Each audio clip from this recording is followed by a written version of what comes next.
정치권을 취재하는 기자들의 생생한 목소리를 직접 들어봅니다. 먼저 여당 반장입니다. 이성택 한국일보 기자 나오셨고요. 안녕하십니까? 네, 야당 반장으로 새로운 분이 합류하셨습니다. 정확히는 야당 부반장인데요. 네, 맞죠, 부반장? 부반장입니다. 예, 박순봉 경향신문 기자 모셨습니다. 어서 오세요. 안녕하세요. 자, 오늘 신당 때문에 시끄러웠죠? 예, 많이 바빴습니다. 예, 어느 분부터 그 신당 어땠습니까? 좀 설명 좀 해주시죠. 오늘 어떻게 돌아갔습니까?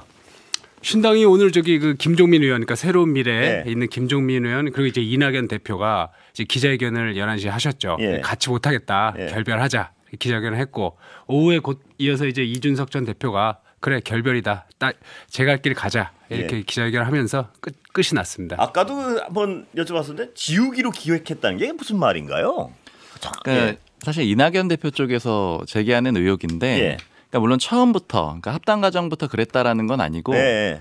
그 시점을 제가 궁금했던 거예요. 그러니까 네. 언제부터 지우기로 기획이 들어갔다는 건가요? 주장. 지난주 목요일 얘기를 하더라고요. 예. 그러니까 이준석 대표가 지지자들이 이탈하기 시작했어요. 예. 당원들이 막 빠져나가고 이런 과정들이 있었잖아요. 예. 그 다음부터 회의를 할 때 좀 이상하더라는 거예요. 예. 그러니까 이낙연 대표 쪽에서 제가 오늘 오전에 전화를 해가지고 좀 물어보니까 예. 하는 얘기가 뭐냐면은 목요일부터 좀 이상해가지고 계속해서 회의를 하는데 회의가 겉돌더라. 예. 배복주 전 부대표권을 얘기를 하긴 하는데 실제적으로는 이낙연 대표를 밀어내려고 하는 것 같았다. 그때 이미 목요일 시점에 밀어내기로 한 것 같다. 그때부터라고 예. 돌이켜보니 그렇다라는 예. 거고요. 그러니까 결과적으로 왜 그렇게 판단을 했느냐라고 물어보니까 처음에는 이제 이런 뭐 배복주 부대표권 이런 것들로 얘기를 하다가 예.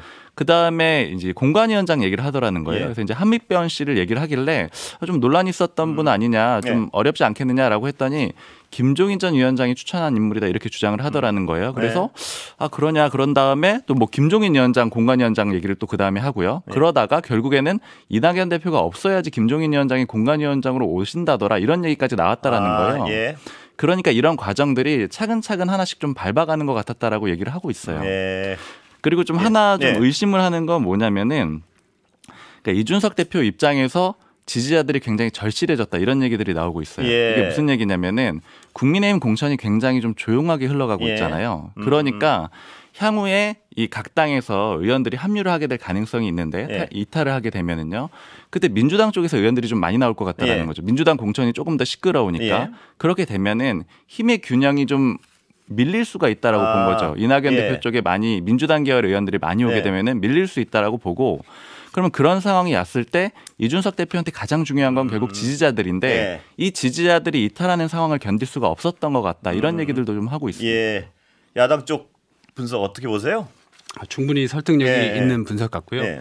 다만 이런 측면도 있는 것 같습니다. 이제 이준석 대표 쪽에서는 그 지지율로 봤을 때 본인이 이낙연 대표보다 더 예. 높기 때문에 아무래도 최대 주주는 자신이다. 최대 주주로서 이 정도 요구는 할 수 있는 거 아니냐 예. 했기 때문에 기획이라고 하면은 이제 받을 수 없는 거를 내밀면서 받으라 예. 하는 게 이제 기획일 텐데 예. 그렇지는 않다. 할 수 있는 주장이었다. 이렇게 좀 얘기를 하고 있습니다. 예. 그리고 저도 얘기를 들어봤을 때 이제 서열 정리라는 얘기들을 좀 하는데, 예. 그러니까 이게 어떤 의미냐면 처음부터 기획을 했다라기보다는 이 개혁신당 쪽에 이제 예전부터 있었던 멤버들이 하는 얘기들이 뭐냐면은 바른미래당처럼 되는 게 가장 걱정이 된다라는 예. 거예요. 그 이전부터 합당 예. 전부터 했던 얘기인데 바른미래당이 어떤 형태였냐면 유승민 전 의원하고 안철수 의원이 양도 체제였잖아요. 예. 두 명의 대장이 있는 격이었는데 그때 회의를 할 때마다 싸웠고 정리가 안 되고 싸우는 것만 보도가 나가더라는 예. 거예요. 그래서 이번에 합당을 할 때도 그게 가장 걱정이 된다라고 했는데 결국 부딪히기 시작을 하니까 이건 확실하게 좀 정리를 해야 되겠다. 즉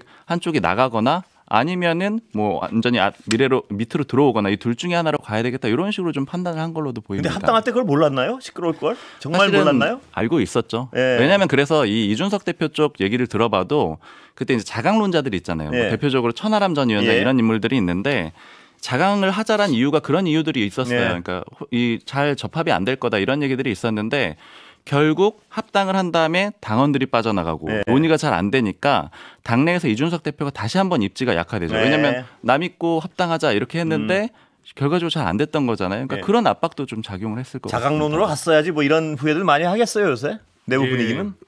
그렇죠. 근데 그 당시가 네. 그 합당을 하기로 결심한 시점이 이제 설 이전이었거든요. 네. 그래서 이제 설 밥상에 좀 개혁신당을 네. 올려가지고 얘기를 풍요롭게 해야 된다. 네. 이런 욕심이 좀 앞섰던 것 같습니다. 예. 그 아까도 제가 농담으로 인터넷에 떠도는 얘기 청취자분께 소개해드렸는데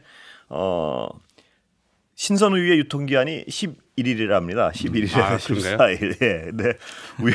우유 유통기간도 안 되는 정당이라고 지금 뭐 하는 그 약간 비판적인 분들은 조롱을 하는 것 같은데. 예. 예. 그러면 각자 어떻게 가는 겁니까? 이제 이낙연 대표는 어디로 돌아가시는 겁니까? 지금? 이낙연 예. 대표 쪽 오전에 좀 물어봤거든요. 예. 되돌아간다는 말씀을 하신 것 같은데. 예. 예, 제가 일단 이게 좀 궁금했어요. 혹시라도 예. 나중에라도 좀 통합을 염두에 두나 이렇게 물어봤는데 그 이낙연 대표 쪽 인사가 이렇게 표현을 하더라고요. 그 이준석 대표의 태도는 그 NY, 그러니까 이낙연 대표의 NI의 마지막 남은 외투 하나까지 벗어놓으라는 그런 태도였다. 예. 그러니까 돌아갈 수가 없다. 이렇게 딱 돌아올 수도 명확하게 선을 그었고요. 예. 그다음에 앞으로 가는 방향에 대해서는 이렇게 얘기하더라고요. 진짜 민주당, 참 민주당으로 가겠다. 아. 그러니까 이제 그 더 선명한 민주당을 내세우겠다라는 거고요. 예. 이 얘기는 이제 빅텐트를 쳐서 움직이는 이 3지대 정당 그런 형태가 아니라 예. 민주당의 대한 정당으로 나서겠다라는 그런 민주당 의미고 탈당하실 분들 모으겠다 뭐 이런 뜻인가요, 그럼? 그런 얘기도 하더라고요. 예. 앞으로 이제 민주당의 공천이 굉장히 많은 그 학살이 있을 거라고 자신들은 예측을 했었는데 실제 그렇게 되면은 의원들을 많이 데려올 거고 또 그 중에서는 못 들어오는 의원들도 있을 거라는 거예요. 그러니까 예를 들어서 가장 대표적으로 뭐 이현욱 의원이나 조홍천 의원은 이낙연 당에 들어가는 거에 대한 거부감이 있었거든요. 그러다 보니까 개혁신당으로 한 다리 건너서 들어가는 이런 방법을 채택했는데 그런 의원들이 있어서 만약에 무소속으로 나온다라고 하면은 여기는 좀 연합전선을 꾸리겠다. 그러니까 최대한 끌어들이고 연합전선을 만들겠다. 이런 게 좀 목표로 갖고 있습니다. 이준석 당은 어디로 갑니까, 그럼? 이준석 당에는 이제부터 그 선명한 네. 개혁 보수를 네. 내걸 것 같습니다. 이제 그동안 그 이낙연 전 대표가 하다 보니까 네. 보수 타이틀을 좀 걸기는 어려웠거든요. 예. 근데 이제 앞으로는 개혁 보수, 자기들이 진짜 보수다 이런 걸 좀 내걸고 이제 또 청년들 대상으로 굉장히 그 원래 기획 색깔대로 프로그램- 가겠다 이거군요, 그러니까. 그렇죠. 예. 게다가 이제 특히 이제 페미니즘에 예. 좀 반감을 가지고 있는 그 청년들 마음을 좀 다독이는 이런 정책도 많이 내놓는 쪽으로 갈 것 같습니다. 예. 일종의 그 쟁탈전이 좀 벌어질 것 네. 같아요. 이게 아까 말씀드린 이제 지지자 공천, 쟁탈전 말씀이시죠? 지지자 말고 의원들이요. 아, 의원 의원들이요? 쟁탈전이 예, 벌어질 예, 예. 텐데 물론 지금 아직 공천 초기이기 때문에 뭐 국민의힘의 그 이탈자가 적다 이렇게 단정할 수는 없는데 현재 분위기로는 좀 그렇잖아요. 예. 그러니까 현역 의원 이탈이 적을 걸로 보이는데 예. 이러면 민주당 의원들이 많이 나오게 될 텐데 이게 그 개혁신당 쪽에서도 예를 들어 이원욱, 조홍천 의원이 그런 역할을 할 겁니다. 예. 그러니까 민주당에서 나온 의원들을 개혁신당으로 데려오기에 노력을 할 거고 예. 새로운 미래도 마찬가지겠죠. 그러다 보니까 서로 좀 겹치겠죠. 대상자들이. 예. 그래서 이런 식의 쟁탈전이 좀 벌어질 걸로도 보고 있어요. 결국은 그렇다면 이 쟁탈전은 공천 과정이 양당에 어떻게 되느냐일 텐데요. 여당은 지금 좀 조용합니다. 의외로. 예, 조용하죠. 잘 가고 있는 건가요? 아니면 아직 내간이 남아 있는 건가요? 지금 숙제를 좀 미뤄두고 있다 이렇게 볼 수 있을 것 같습니다. 예, 같은 말씀하시죠. 예, 그러니까 TK 지역, 노린자 지역을 어떻게 하느냐가 결국은 승패는 거기에 있겠죠. 맞습니다. 이 공천에. 예, 근데 그건 미루고 있는 거죠 지금. 지금 안 하고 있죠. 예, 어떻게 갑니까 이제 그러면? 이제 저기 이제 대상자들이 예, 그 현역 의원 기준으로 예. 대구가 한 저기 12분, 경북에서 13분 됩니다. 이렇게 합쳐서 TK라고 하죠. 아 예, 근데 이제 그렇게 하면 25분 정도 25명. 되는데 예, 예. 이 중에서 단수 공천을 할지 아니면은 경선을 몇 대 몇 경선을 할지 그래서 확정을 한 지역이 있고 예. 안 한 지역들이 남아 있습니다. 예. 안 한 지역에 하면은 대구에서 5명, 경북에서 5명 정도가 되는데 예.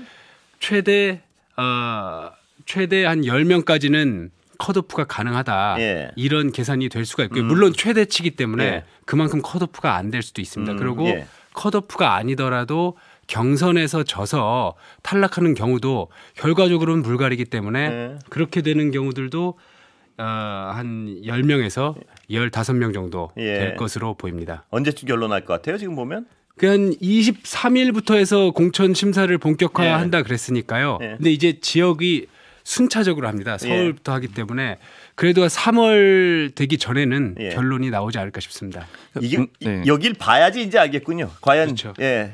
야당은 예, 시끄럽죠. 지금. 네. 근데 이제 국민의힘 쪽 얘기도 네. 좀 붙여보면 예. 국민의힘 뭐 의원들 좀 몇 명을 만나봤었는데 이게 이제 잘하고 있느냐 잘 못하고 있느냐 이런 걸 좀 물어보셨잖아요. 예. 그러니까 이 평가가 좀 상반돼요. 일단 그렇습니까? 기본적으로는 예. 지금 굉장히 조용하고 안정적인 공천이라서 칭찬은 받고 있잖아요. 예. 그러니까 현역 의원들 아직까지는요? 그렇죠. 예. 경선 기회도 부여받고 이래서 좋다라고 하는데 일단 이게 칭찬을 받을 수가 있는 거는 기본적으로 야당이 좀 시끄럽기 때문이거든요. 그렇죠. 예를 들어 예. 뭐 삼지대가 분열이 예, 되고 그다음에 예. 민주당이 시끄럽고 요게 한 가지가 있고 그다음에 잘하지 못한다라는 비판들도 내부에 좀 있거든요. 그게 어떤 거냐면은 일단 물론 숙제를 밀어놨다라는 측면도 있는데 현역 의원들 다 주면 원래 시끄럽지 않다라는 거예요. 네. 현역 의원들 공천을 다 주게 되면 시끄럽지 않은데 문제는 뭐냐면 첫 번째는 본선 경쟁력이고요. 예. 그다음에 두 번째로 실제 구성이 썩 좋지 않을 수가 있다라는 예. 거죠. 그래서 앞으로 성적표가 예.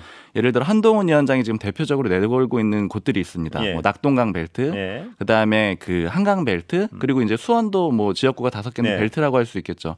여기서 실제 본선 경쟁력이 없다라고 하면은, 그러니까 거기서 의석수를 가져오지 못한다라고 하면은 이거는 결과적으로는 다시 잘했지만 패배한 그 공천으로 남을 수 있다는 그 거죠. 주장은 공천 과정이 조용하냐 시끄러우냐가 승패가 아니고 예. 공천 결과 어떤 인물들이 세팅이 되느냐가 가장 더 중요한 부분이다. 이 주장이군요. 맞습니다. 상당 부분 일리가 있는 것 같은데요. 예, 예. 일리 있는 주장입니다. 예. 그 민주당 주류가 그런 생각을 하는 거예요. 예. 지금 공천이 시끄러울 수 있고 사실 앞으로 더 시끄러울 거다 이런 얘기들을 제가 주류 쪽에서 듣고 근데 있거든요. 결국 내놓는 상품이 나중에 깔끔하면은 그 공천 잡으면 사그라들 것이다. 뭐 이런 맞습니다. 논리군요. 혁신 공천이 목적이라는 거고 예. 그래서 갈등 관리의 중심이 있는 게 국민의힘 공천이고 이번에 예. 민주당 같은 경우는 혁신 공천을 내걸고 있는데 다만 이제 여기서 조금 더 시끄러운 건 뭐냐면 계파 갈등이 좀 껴있다라는 거죠. 예. 그러니까 친문계 쪽에서 자신들을 학살하고 있는 공천이다라고 보기 때문에 강하게 반발하잖아요. 그런데 궁금한 게 공천이 아무리 잘 돼도 깔끔하더라도 뭐 상품이 좋단 말이에요. 근데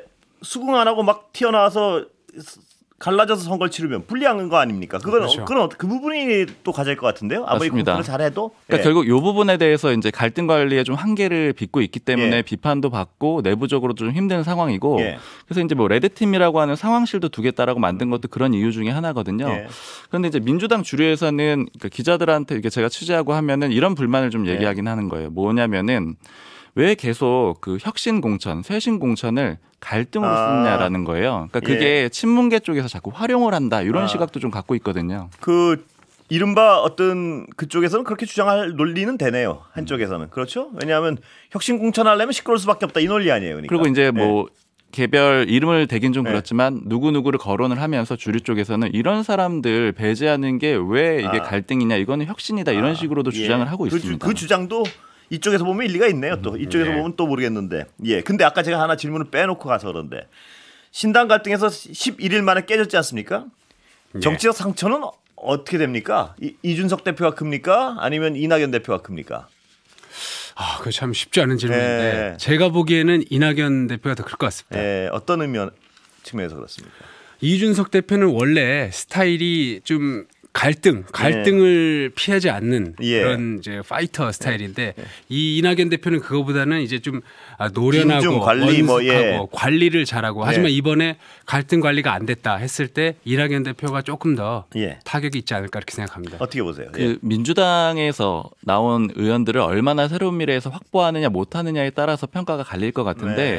그러니까 제가 그 개혁신당 쪽의 얘기를 좀 들어보니까 거기서 의심하는 건 뭐냐면 지금 민주당 공천 시끄럽고 특히나 친문계 의원들이 오늘 의원실에서 모였거든요. 홍영표 의원실에서 모이기도 했고 또 어제 모였다라는 보도가 있는데 요거는 좀 반박을 하고 있는데 친문계 의원들이 대거 움직이고 있는 집단적으로 움직이고 있는 기류를 보고 결정을 했다라는 의심을 하고 있어요. 그러니까 이쪽 친문계 의원들이 집단 반발할 수 있으니까 탈당해서 나가도 그러니까 결별해서 나가도 자체적으로 의원들 충분히 수혈할 수 있겠구나 이렇게 판단을 했다라고 의심을 하고 있거든요. 개혁신당에서는. 그러니까 이제 그런 결과로 민주당 의원들을 얼마나 확보해낼 수 있느냐 요거에 따라서 오히려 이낙연 대표로서는 성공할 수도 있는 거거든요. 왜냐하면 당초에 이준석 대표만 부담이었던 게 아니고 이낙연 대표도 당내의 평가는 어차피 이 사람은 대선 후보가 되고 싶은 사람인데 야권 진영의 대선 후보가 되고 싶은 사람인데 너무 멀리 가면 안 된다 이런 지적들이 있었어요. 그래서 내부에서도 이준석 대표랑 같이 하는 거 부담이 될 거다 이런 지적들이 있었는데 만약에 그냥 이준석 대표랑 같이 하지 않고 자체 세력으로 잘 해낸다라고 하면은